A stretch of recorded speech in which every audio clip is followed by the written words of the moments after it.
Kriminālais latviešu stilā ar Sabīnu Mariju.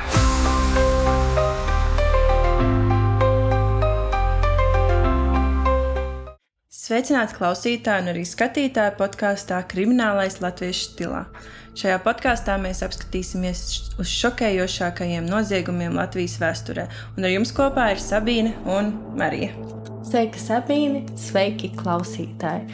Šodien mūsu podkasta zvaigzne būs viens no visbiedējošākajiem Latvijas slepkavām – Kaspars Petrovs. Viņš izvēlējās savus upurus no visneaizsargātākas sabiedrības grupas, proti no Sirmgalviem. Kaspars ir nogalinājis 38 sievietes, un šodien mūsu stāsts būs par viņu. Jā, un mūsu podkāsta mērķis nav tikai atskatīties uz faktiem, kas ir pieejami internetā, bet mēs mēģināsim arī izprast, kāda ir šī cilvēka motivācija un kamdēļ viņš šādi ir rīkojies. Aleksandrs nopirka pārtiku un devās apciemot māti, kas dzīvoja atsevišķi. Vecās sievietes durvis bija aizslēgtas. Iegājis dzīvoklī, viņš māti ieraudzīja guļam gultā. Mirušu. Veselība viņai nebija stipra, viņa sirga ar augstu asinsspiedienu, tāpēc tolaik nodomāja, ka tā ir dabiska nāve, stāsta Aleksandrs. Viņš izsauca ātros, tie savukārt piezvanīja policijai. Aleksandrs gan negribēja ticēt, ka te varētu būt noticis kas vardarbīgs, ka māte varētu būt nogalināta. Jā, viņai blakus gultā bija izbērta lūpu krāsa un citas sīkas lietiņas no rokas somiņas, arī viens no skapīšiem bija atlausts. Taču no tā nekas nebija paņemts, tajā aizvien stāvēja cariskās Krievijas monētas un vecā papīra nauda. Varbūt bija ienākusi kaimiņiene? Varbūt abas sievietes pašas bija spiestas atmūķēt skapīti. Taču jau nākamajā nedēļā policija informēja Aleksandru par ekspertīzes rezultātiem. Nāves cēlonis ir nožņaukšana. Drīz Aleksandrs arī uzzināja, ka viņa māte bija kļuvusi par iespējamā sērijveida slepkavas kārtējo upuri. Piektdienā kāds bija laupījis dzīvību šai vecajai sievietei un nākamajā dienā līdzīgi tika nonāvētas vēl 2 sievietes. Jā, tikko mēs dzirdējām viena upura tuvinieku Aleksandru stāstu, kā viņš atcerās šo dienu, kad viņš ieraudzīja savu māti. Un vairāk par pašu Kasparu. Tātad Kaspars Petrovs ir dzimis 1978. gadā Grobiņā, Liepājas novadā, un viņa noziegumi šokē īstenībā visu valsti. Viņš auga lielā ģimenē, kurā bija kopā 10 bērni, un viņa tēvs ir bijis ļoti atzīts ārsts. Tā kā, redz, nav no nelabvēlīgas ģimenes vai kā. Cik grūti tas nebūtu ticams, bet arī šādi gadījumi pastāv un noziedznieki var būt no jebkuras vides nākuši, un tas neietekmē to, ko viņi dara un kā viņi uzvedās un viņu vēlmi slepkavot. Kaspars ir darbojies no 2003. līdz pat 2005. gadam, un tajā laika posmā viņš ir nogalinājis 38 sievietes. 2 gadu laikā viņš atņēma 38 dzīvības, kas ir briesmīgi, un arī šīs gadījums kļuva plaši atpazīstams ne tikai Latvijas medijos, bet arī ārpus Latvijas un vairāki pasaules mediji. Pat arī New York Times ir vēstījuši par šo gadījumu, un šīs gadījums ir viens no visbriesmīgākajiem slepkavībām, kas ir notikušas pasaulē jebkad. Jā, un 1998. gadā Kaspars tika notiesāts par zādzību, un vēlāk viņš kļuva arī par bezpajumtnieku. Un tiek uzskatīts, ka šis bija tas pagrieziena punkts, kurā viņš sāka arī nodarboties ar šīm slepkavībām. Nācis no intelektuālas ģimenes, vecāki ir mediķi, brāļi un māsas, lai arī kopskaitā 9 varot kalpot par veiksmīgu dzīves stāstu paraugiem. Grobiņas vidusskolas matemātikas skolotāja Anita Poriņa, kas mācīja Kasparu 6. 8. klasē, savukārt pastāstīja. Viņš arvien meklēja kontaktus ar cilvēkiem, kas spētu viņu saprast, un ja kāds ieklausījies, ļoti priecājās. Man viņš deva zinātniskās bioloģijas un ģeogrāfijas grāmatas, un mēs tās ilgi un draudzīgi pārrunājām. Arī sākumskolas skolotājai Teiksmai Burģei zēns savulaik raisījis simpātijas ar savu sabiedriskumu. Rīgas kriminālpolicijas 1. nodaļas darbiniece avīzē Rīgas balss 2003. gada 16. decembrī anonīmi pastāstījusi. Vīrietis ir gudrs un uzmanīgs. Sportisks, inteliģents un komunikabls, viņš rūpējas par savu ārienu. Sakot ar 2000. gadu, Petrovs saka savu darbību, un viņš izvēlējās par upuriem vājas un neaizsargātas sievietes, kas arī bija pensijas vecumā, un viņš izsekoja viņas līdz pat viņu pašu mājām, un tad, kad viņas bija mājās vienas, viņš ir zvanījis vai klauvējis pie durvīm, izlikoties par elektrici vai santehnici, un nabaga upuri neko nenojaušot bija ielaiduši viņu savās mājās un arī kļuvuši par viņa upuriem, diemžēl. Jā, un viņš pats ir teicis, ka viņa mērķis pat nesot bijis nogalināt, viņa mērķis ir bijis kaut ko nolaupīt. Un tad, kad upuri ir esot no viņa novērsušies, viņš ir izmantojis pirmo, kas pagadās. Visbiežāk tas ir bijis virtuves dvielis vai arī kāds vats vai kas, un vienkārši šos upurus ir nožņaudzis. Un tad viņš pat esot ieguldījis apakaļ viņas gultā, lai izskatās, kad viņi tā kā guļ. Un kā jau arī Aleksandra liecībā bija minēts, ka ļoti bieži pat neuzskatīja, ka upuri ir nogalināti, bet viņi vienkārši ir aizgājuši dēļ vecuma, veselības, kā jau mēdz notikt ar vecākiem cilvēkiem. Kā es jau minēju iepriekš, viņš tika apsūdzēts 38 slepkavībās, bet tika notiesāts tikai par 13 no tām. 2005. gada 12. maijā Kaspars tika notiesāts uz mūža ieslodzījumu. Un šai prāvei daudz cilvēku arī sako līdzi, kad meklējot informāciju, var atrast LNT kādreizējā kanālā. Bija arī fragments no tiesas sēdes, un tur bija redzami arī šie vecie cilvēki, kas arī ir bijuši upuri, bet ir arī izdzīvojuši, paldies Dievam, un traki, kad šādi vispār var rīkoties. Bet man te ir viens jautājums. Tu arī meklēji daudz informācijas par Kasparu, un ir pieejami attēli no šīs tiesas prāvas, un viņš arī ir izteicis nožēlu par to, ka viņš to ir izdarījis, kad viņš nesot gribējis nevienu nogalināt, tikai apzakt, ka viņš nesot aprēķinājis savu spēku. Bet tu viņa acīs redzi nožēlu. Tā skatoties to viņa bildi, tur ir, kur viņš pat pasmīn, kur viņš jūtas ļoti labi tajā vietā, kur viņš ir. Jā, tiešām skatoties uz viņa bildi, man arī radījās sajūta, ka viņš nav patiess, un kaut gan viņš tiesas laikā ir atvainojies upuru radiem par to, ko viņš ir nodarījis, man neticās skatoties uz viņu, ka tā nožēla ir patiesa, un arī tas, ka viņš minēja, kad viņam sapņos radījās šīs sievietes, un viņš nevarēja ilgi gulēt, bet tāpatās viņš turpināja slepkavot, un 38 slepkavības ir daudz.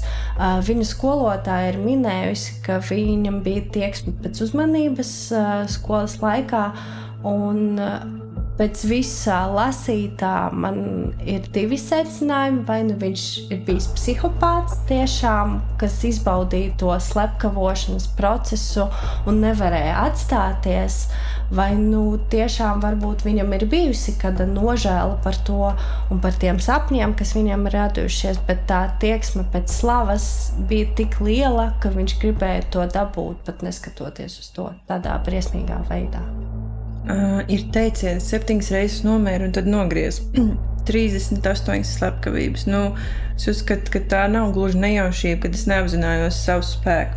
Varbūt ir tā adrenalīna sajūta, ko viņš grib saņemt, kad viņš jūtas varants, un tad viņš ir izvēlējies tieši šos vājāko sabiedrības daļu, kas nespēja viņam pretoties. Mēs varam spriest par to ilgi, bet patiesos motīvus mēs neuzzināsim nekad.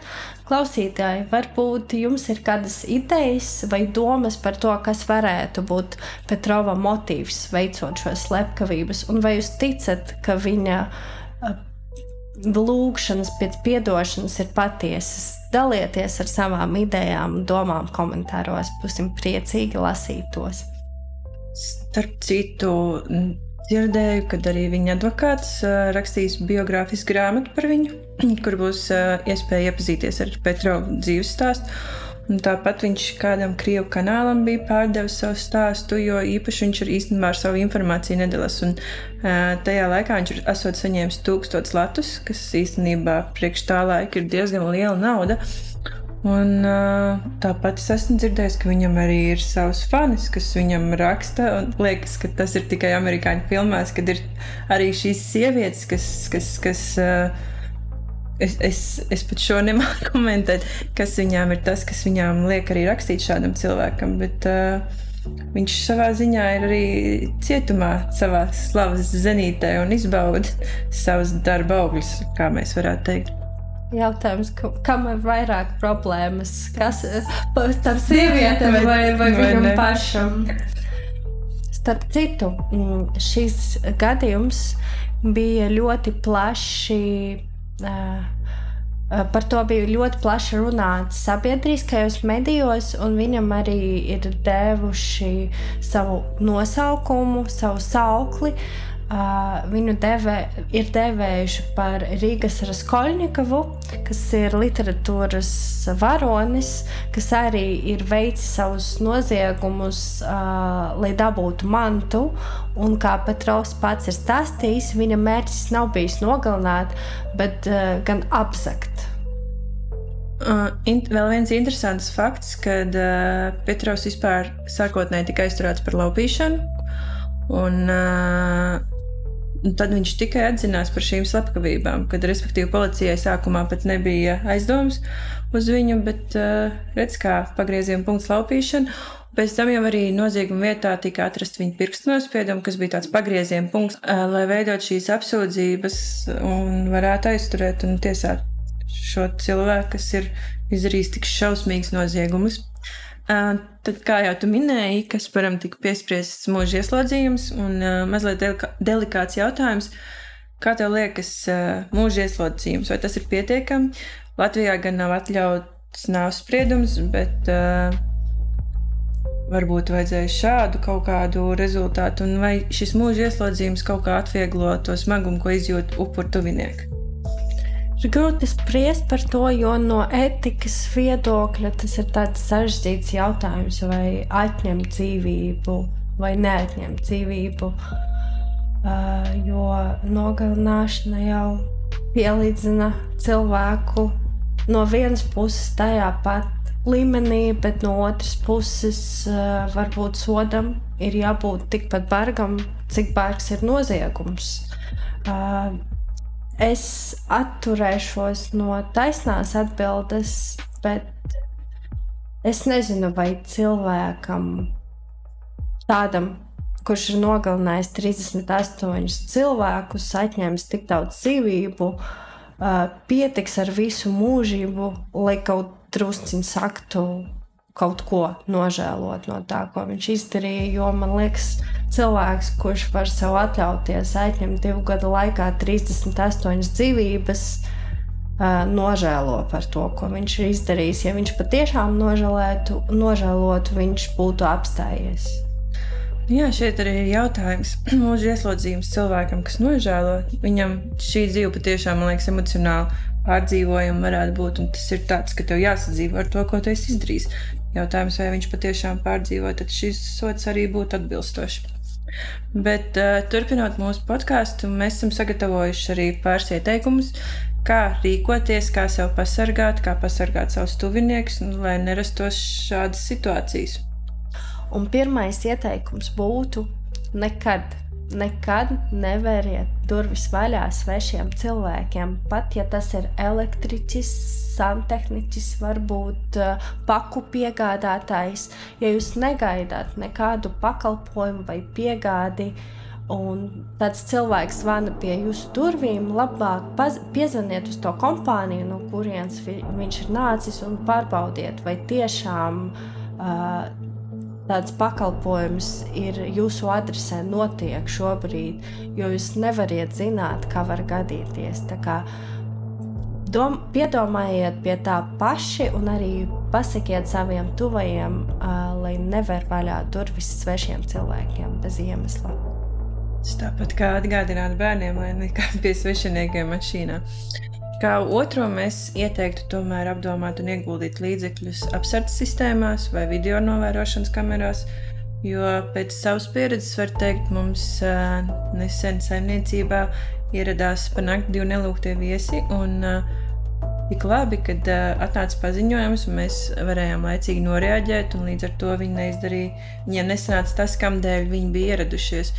Un, lai arī tas prasa līdzekļus, bet tā ir tomēr mūsu drošība, tas ir mūsu īpašums un man liekas, tas atmaksājas, jo mēs jau izdomājam, un mums tas nenotiks līdz brīdim, kad īstenībā tas notiek. Un nākamais ieteikums būtu draudzējieties ar saviem kaimiņiem tiešām, jo, ja jums būs labas attiecības ar kaimiņiem, viņi zinās, kas jūs esat, kā jūs sauc, kā parasti notiek jūsu diena, cikus jūs ejiet uz darbu vai uz citu vietu, cikos jūs atnāciet atpakaļ. Ja viņi pamanīs kaut ko neraksturīgu, viņi uzreiz varētu par to ziņot vai pieklauvēt pie durvīm, lai pārliecinātos, ka jums viss ir kārtībā. Tā kā draudzējieties ar saviem kaimiņiem. Vai ne, tas ir svarīgi. Parasti ir tās kaimiņienes gados, kas sēž uz soliņu vienmēr visu par visiem zina. Dažreiz arī netaisnība, bet viņas ir kā uzziņas avot vietējā sētā, vai ne? Un ceturtā